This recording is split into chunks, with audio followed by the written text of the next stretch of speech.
शाम को 7 बजे थे। लखनऊ रेलवे स्टेशन पर शोरगुल हमेशा की तरह बेकाबू था। हर तरफ भीड़ दौड़ रही थी, किसी की ट्रेन छूट रही थी, कोई अपना सामान लिए प्लेटफार्म पर भाग रहे थे, कोई फ़ोन पर चिल्ला रहा था, कोई स्टेशन की सीढ़ियों पर थक कर बैठा था।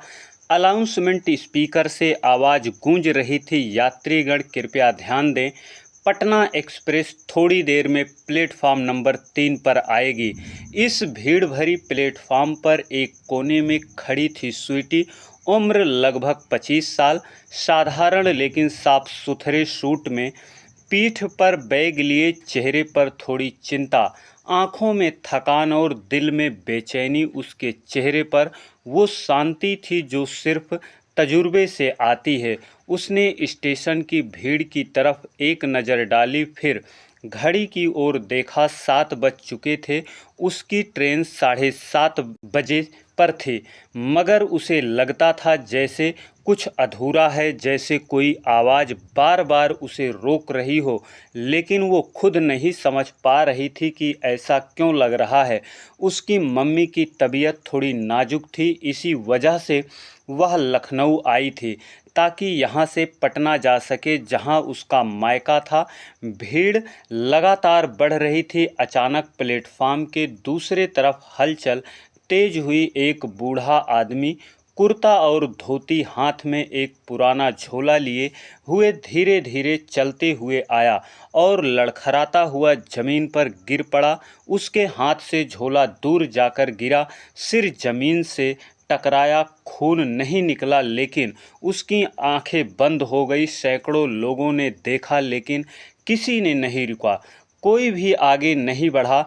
किसी ने बस थोड़ा पलट कर देखा और अपनी ट्रेन की तरफ भाग निकला, लेकिन स्वीटी रुक गई। एक पल के लिए उसकी आंखें फटी की फटी रह गईं। फिर न जाने क्या हुआ, वह पूरी भीड़ को चीरती हुई उस बुजुर्ग की ओर भागी। बिना कुछ सोचे, बिना किसी डर के वो उसके पास झुकी और बोली, बाबा बाबा सुनिए, आप ठीक हैं? बूढ़े ने अपनी आंखें खोली, कांपती आवाज़ में बोला, बिटिया मेरी ट्रेन छूट जाएगी। स्वीटी ने कहा, पहले आपको उठाते हैं, ट्रेन को बाद में देखेंगे। उसने उनका झोला उठाया, किसी तरह से उन्हें पकड़कर खड़ा किया। वो बुरी तरह कांप रहे थे। अचानक उनके सिर से पसीने की बूंदें बहने लगी और उनकी सांसें तेज हो गई। स्वीटी घबरा गई। बाबा आपको अस्पताल ले चलूं? बूढ़े बोले, नहीं, मुझे कन्नौज जाना है, मेरी बेटी इंतज़ार कर रही है। स्वीटी ने देखा, पास में एक पुलिस वाला खड़ा था जो मोबाइल में व्यस्त था। वो झटपट उसके पास गई और मदद मांगी। थोड़ी देर बाद पुलिस वाले ने व्हील चेयर मंगवाई। भीड़ तब भी अपनी रफ्तार में थी और तभी अनाउंसमेंट हुआ, पटना एक्सप्रेस प्लेटफार्म नंबर 3 से रवाना हो रही है। स्वीटी ने एक पल उसे ट्रेन की तरफ देखा। वो उसका डिब्बा था जहां उसकी बर्थ थी, उसका टिकट था, उसकी मंजिल भी। मगर अगले ही पल उसने मुड़कर देखा उस बुजुर्ग को जिनकी आंखें अब बंद हो चुकी थीं और होंठ सूख रहे थे।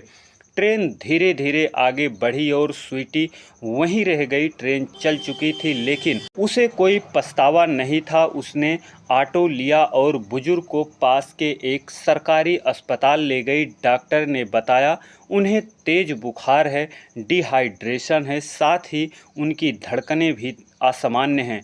कुछ समय रहते पहुंच गए, नहीं तो स्वीटी पूरी रात वहीं रुकी। बुजुर्ग का नाम था गजेंद्र बाबू।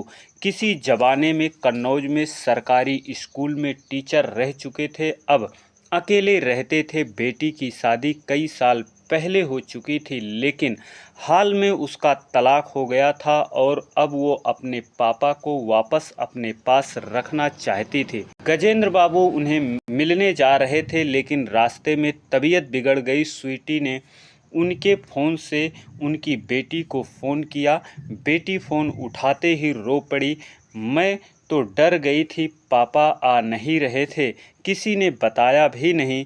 आप कौन हैं दीदी? स्वीटी ने कहा, बस एक मुसाफिर जो रुक गई थी। अगले दिन गजेंद्र बाबू की हालात थोड़ी सुधरी। उन्होंने धीरे धीरे आंखें खोली और देखा एक लड़की उनके पास बैठी है, सिर नीचे किए, आंखों में नींद और चेहरा थका हुआ। उन्होंने कहा, बिटिया तुम्हारा नाम क्या है? स्वीटी मुस्कुराई। स्वीटी, उन्होंने कहा, तुम्हारा बहुत कर्जी हूँ। स्वीटी बोली, कर्ज तो वो होता है जो बदले में उतारा जाए। आपने मेरी जिंदगी बदल दी बाबा। गजेंद्र बाबू समझ नहीं पाए, पर उनकी आंखों में आंसू आ गए। तीसरे दिन उनकी बिटिया आई। वो बहुत देर तक रोती रही, बार बार स्वीटी को गले लगाती रही। फिर सबके सामने एक बात कह दी, दीदी आपको पता नहीं, आप सिर्फ मेरे पापा की नहीं मेरी भी जान बचाई हैं। मैं आपको कभी भूल नहीं पाऊंगी। स्वीटी ने अपना सिर झुका लिया। फिर बिना किसी शोर शराबे के वो चुपचाप स्टेशन लौट आई।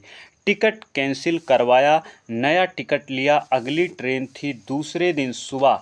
वो वापस स्टेशन पर बैठी थी, अकेली, थकी हुई, शांत से भरी हुई। लखनऊ की गर्मी अब ठंडी हवाओं में बदल रही थी और उसने पहली बार खुलकर सांस ली। लेकिन कहानी यहीं ख़त्म नहीं हुई। कुछ दिन बाद जब वो अपने घर पटना पहुंची, एक चिट्ठी उसका इंतज़ार कर रही थी। सफ़ेद लिफाफा, सुंदर हाथों की लिखावट और ऊपर लिखा था स्वीटी बिटिया के नाम। उसने लिफाफा खोला। पढ़ते पढ़ते उसकी आंखें भर आई। वो शब्द नहीं थे, किसी का आभार था, किसी का वादा था और किसी का अतीत जिसने उसकी ज़िंदगी का रास्ता हमेशा के लिए बदल देना था। चिट्ठी हाथ में थी, सफ़ेद लिफाफा, साफ सुथरी लिखावट और ऊपर नीले पेन से लिखा था स्वीटी बिटिया के नाम। ससम्मान उसका दिल धड़कने लगा। घर का दरवाज़ा अभी बंद भी नहीं हुआ था। माँ अंदर इंतज़ार कर रही थी, लेकिन वो दरवाजे की चौखट पर ही बैठ गई। धड़कनों के बीच उसने लिफाफा खोला और कागज़ को बाहर निकाला।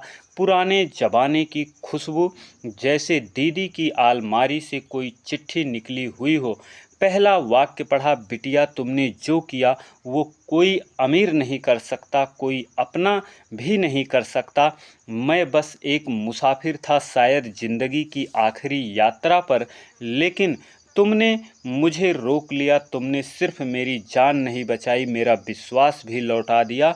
स्वीटी की आंखें नम हो गई थी। वो ज़मीन पर बैठ गई। आंखों से आंसू गिरे, मगर होठों पर हल्की सी मुस्कान थी।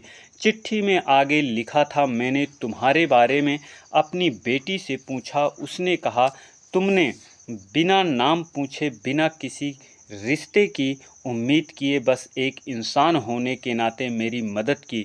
मैं सोचता रह गया, दुनिया में जब कोई अपना देख रहा है, वहाँ एक लड़की मेरी ट्रेन के आगे मुझे चुनती है। स्वीटी की माँ पीछे से आई, देखा तो चौंक गई। बेटा तू तो अभी अंदर थी, नहीं आई? स्वीटी ने बिना कुछ बोले चिट्ठी उन्हें पकड़ा दी। माँ ने चिट्ठी पढ़ी और एक लंबी सांस ली। तू हमेशा से अलग थी। स्वीटी ने कुछ नहीं कहा, बस दिल ही दिल में वो दोबारा जीने लगी। लेकिन उसे नहीं पता था ये चिट्ठी सिर्फ एक धन्यवाद नहीं है, बल्कि एक रास्ता है जो उसकी ज़िंदगी को मोड़ देगा। 2 दिन बाद एक पार्सल आया, उसी पते पर, उसी नाम से, स्वीटी बिटिया। अंदर एक छोटा सा बॉक्स था, लकड़ी का, और एक चिट्ठी फिर से गजेंद्र बाबू की बेटी ने भेजी थी। उसमें लिखा था, दीदी पापा अब पूरी तरह ठीक हैं, आपसे रोज़ बात करते हैं, आपको याद करते हैं। उन्होंने कहा था कि ये बॉक्स उन्होंने वर्षों से संभाल कर रखा है, अब वो इसे आपको देना चाहते हैं। स्वीटी ने बॉक्स खोला। अंदर एक पुरानी डायरी थी, सफ़ेद पन्ने, पुरानी स्याही से लिखी, हर पन्ना जैसे ज़िंदगी की कहानी कह रहा हो। साथ ही एक छोटा सा पेंडेंट जिस पर संस्कृत में लिखा था, सत्यम शिवम सुंदरम। स्वीटी उसे देखते ही रुक गई। कुछ तो था उस पेंडेंट में। उसके हाथों से जब उसे छुआ तो एक अजीब सी ठंडक, अजीब सा सुकून महसूस हुआ। माँ ने पूछा, क्या है ये? स्वीटी ने कहा, मुझे लगता है ये बस एक गहना नहीं, कुछ और है। फिर डायरी पढ़ना शुरू किया। पहला पन्ना 572। कन्नौज में आज पहली क्लास ली। बच्चों की आंखों में जिज्ञासा है, किंतु कुछ डर भी है। शायद मेरी आवाज़ भारी है। स्वीटी ने पढ़ना जारी रखा। एक पन्ना, फिर दूसरा, फिर तीसरा, और जैसे जैसे वो पढ़ती गई उसे एहसास होने लगा कि ये सिर्फ किसी के ज़िंदगी की डायरी नहीं, इसमें कुछ छुपा है, कोई राज, कोई अधूरी कहानी जो उसकी ज़िंदगी से जुड़ चुकी है। एक पन्ना ऐसा आया जिसमें लिखा था, 1996 में मैंने जो गलती की उसका बोझ अब उम्र भर रहेगा, लेकिन उस बच्चे को बचाना ज़रूरी था। मैं जानता हूँ उन्होंने मुझे माफ़ नहीं किया। स्वीटी रुकी। कौन बच्चा, क्या गलती, किसे माफ़ नहीं किया? उस रात को पूरी डायरी पढ़ने बैठ गई और जैसे जैसे वो आगे बढ़ी उसे समझ आने लगा कि गजेंद्र बाबू की ज़िंदगी में एक बड़ा रहस्य है, एक ऐसा सच जो उन्होंने कभी किसी को नहीं बताया, और अब वो चाह रहे थे कि स्वीटी उसे समझाए। क्यों?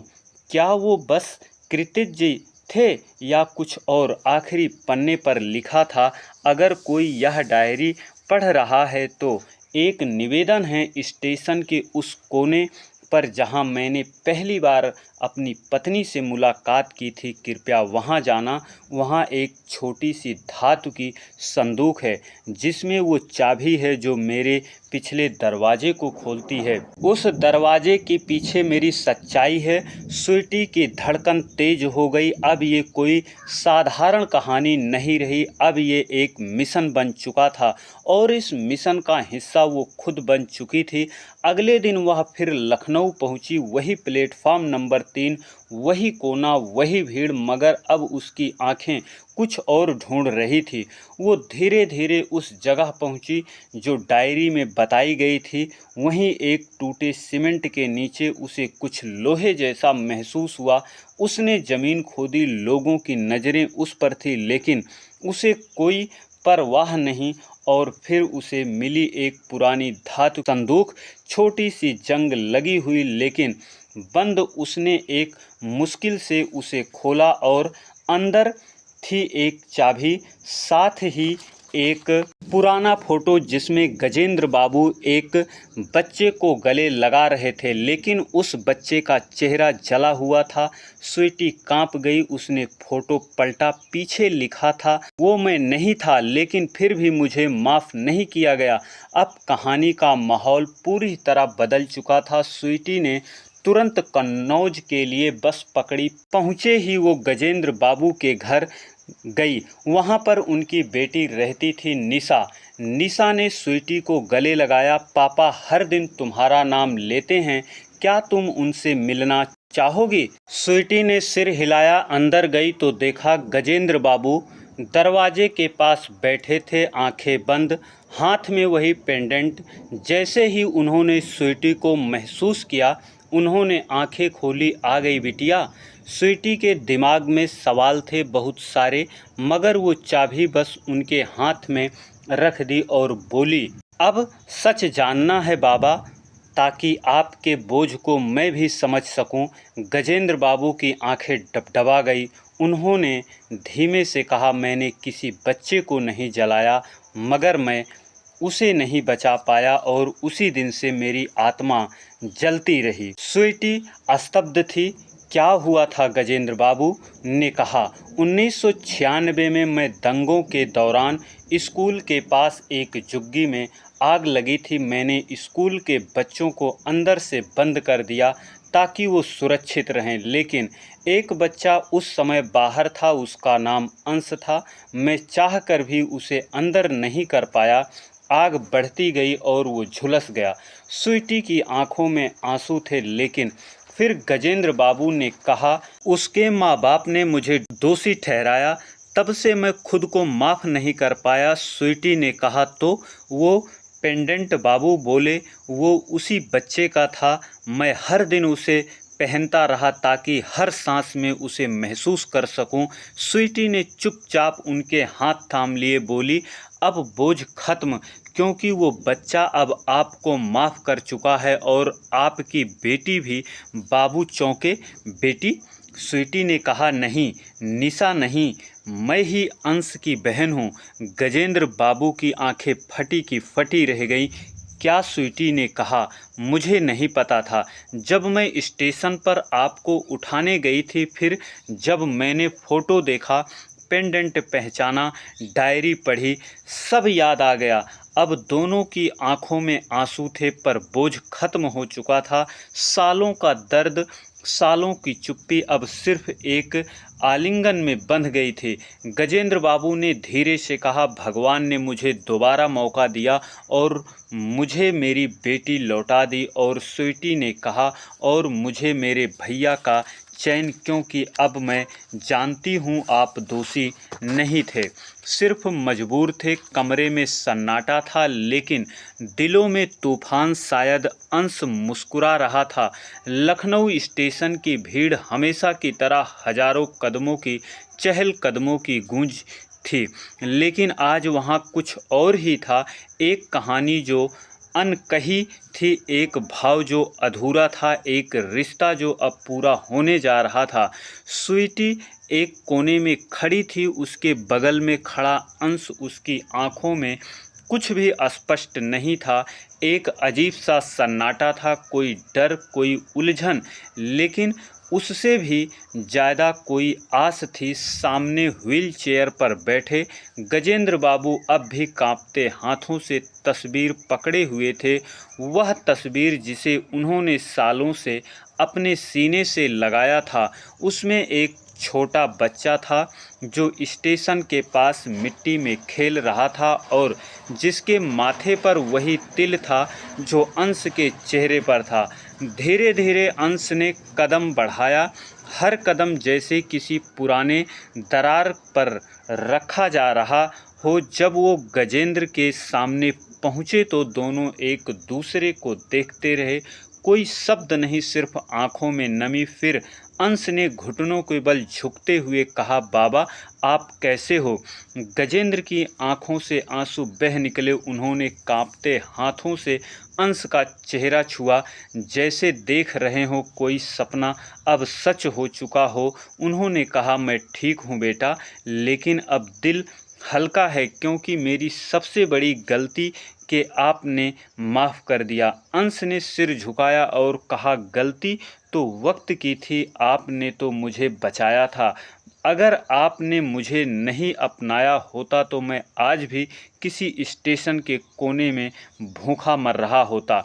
आपने मुझे नाम दिया, लेकिन मैंने ही आपको दोषी माना। लगता है मैंने आपको गलत समझा। गजेंद्र ने कांपते होठों से बस इतना कहा, तू आज वापस आया है, यही सबसे बड़ा उपहार है बेटा।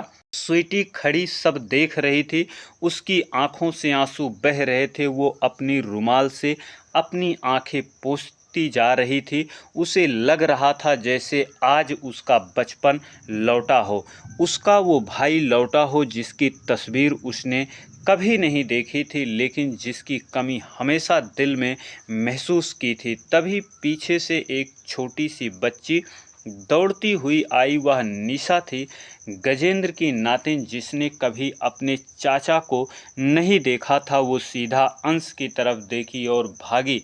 मम्मी ने बताया था आप बहुत दूर थे, अब मत जाना चाचू, अब रहना हमारे पास। अंश ने उसे गोद में उठा लिया और कहा, अब कोई दूर नहीं जाएगा, सब साथ रहेंगे। स्टेशन पर खड़े लोग यह सब कुछ देख रहे थे।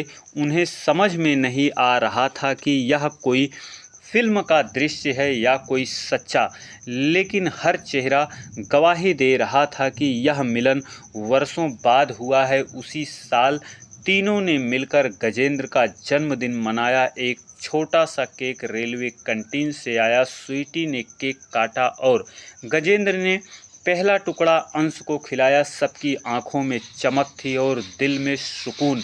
अंश ने फिर से अपने पुराने कागज़ निकाले जो उसने कभी छुपा कर रखा था।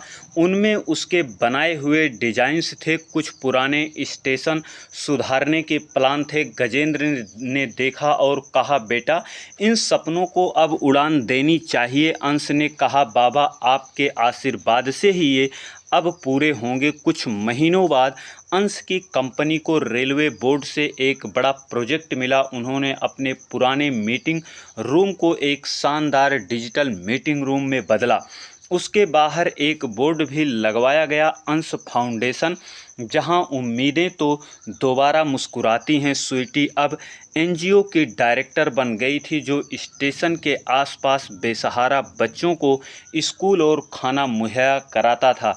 गजेंद्र अब भी उनके साथ थे, लेकिन अब व्हील चेयर पर नहीं, बल्कि सलाहकार के रूप में। उसके पास अनुभव था जो नई पीढ़ी को आगे ले जाता था। एक साल बाद जब स्टेशन के उसी वेटिंग रूम का उद्घाटन हुआ तो मीडिया ने स्वीटी से पूछा, इस प्रोजेक्ट की प्रेरणा क्या रही? उसने मुस्कुराकर सिर्फ इतना कहा, एक ट्रेन छूट गई थी, लेकिन मुझे मेरी पूरी दुनिया मिल गई।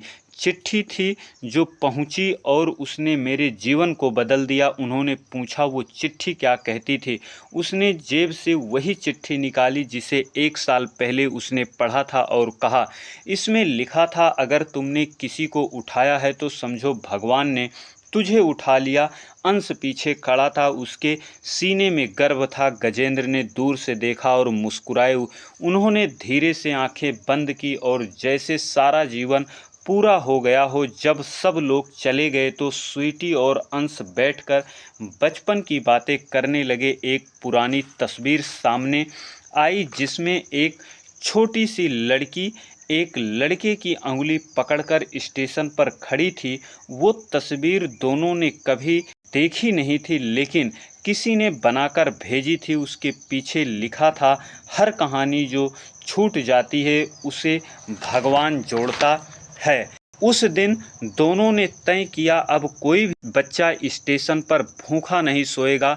अगले दिन उन्होंने स्टेशन पर खाना खिलाना शुरू किया, जहां बिल्कुल मुफ्त खाना मिलता था। जो लोग वहां आते थे उनके लिए सिर्फ खाना नहीं था, उम्मीद भी प्यार था जो किसी ने बिना शर्त दिया था। उस दिन एक बूढ़ी महिला आई जो अपने पति से बिछड़ गई थी।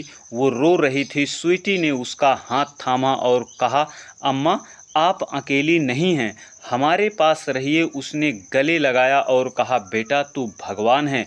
उसी रात अंश ने छत पर खड़े होकर आसमान की तरफ देखा और कहा, चांद पूरा था। वो मुस्कुराकर बोला, बाबा, अब सब ठीक है, अब कोई अधूरा नहीं है, सब कुछ पूरा है। पहली बार उसने आंखें बंद की और सुकून से सो गया। दोस्तों, कैसी लगी ये कहानी? अगर अच्छी लगी हो तो वीडियो को लाइक करें और अपने दोस्तों के साथ शेयर ज़रूर करें। चैनल को सब्सक्राइब ज़रूर करें। दोस्तों, कहानी के माध्यम से हमारा उद्देश्य किसी की भावनाओं को आहत करना नहीं, परेशान करना नहीं। हमारा उद्देश्य आपको जागरूक करना, सचेत करना है। फिर मिलते हैं अगली वीडियो में एक नई कहानी के साथ। तब तक के लिए आप सभी को बहुत बहुत धन्यवाद।